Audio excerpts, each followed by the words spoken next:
में मेरे प्रिय भाइयों और बहनों, आज के सुसमाचार में एक फरीसी यीशु के प्रति आक्षेप व्यक्त करता है, विरोध व्यक्त करता है। और इसका कारण क्या था?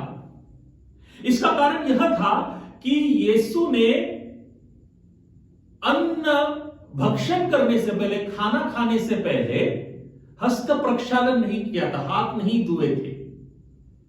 और इसी कारणवश फरीसी यीशु पर आक्षेप लेते हैं, यीशु का विरोध करते हैं।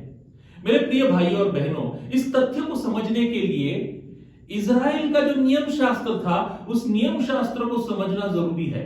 इज़राइल के संपूर्ण नियम शास्त्र का यदि हम विश्लेषण करें तो वहां पर कहीं भी ऐसा नहीं लिखा है कि हस्त प्रक्षालन करना अनिवार्य है। यह उनकी धार्मिक विधि नहीं थी, बल्कि यह एक परंपरा थी, मुख्य परंपरा थी, लिखित परंपरा नहीं थी। लेकिन इन फरीसियों ने अपने निजी स्वार्थ के लिए इस मुख्य परंपरा को दूसरा ही अर्थ दे दिया, क्योंकि इनका काम ही वही था। ईश्वर के जो नियम थे, प्रेम के नियम थे, उस नियम को तोड़ मरोड़ कर उन्होंने लोगों के सामने प्रस्तुत किया, उसे बहुगुणित किया, लोगों पर अधिक भार डालने की कोशिश की। और इसीलिए यीशु ख्रिस्त फरीसियों का धिक्कार करते हैं।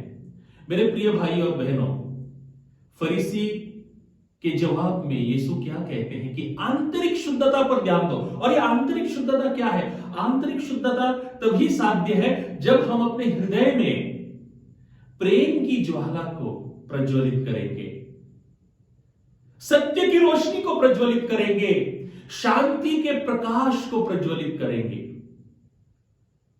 और यह तभी संभव है जब हम पश्चाताप करेंगे, पाप स्वीकार संस्कार को निरंतर ग्रहण करेंगे।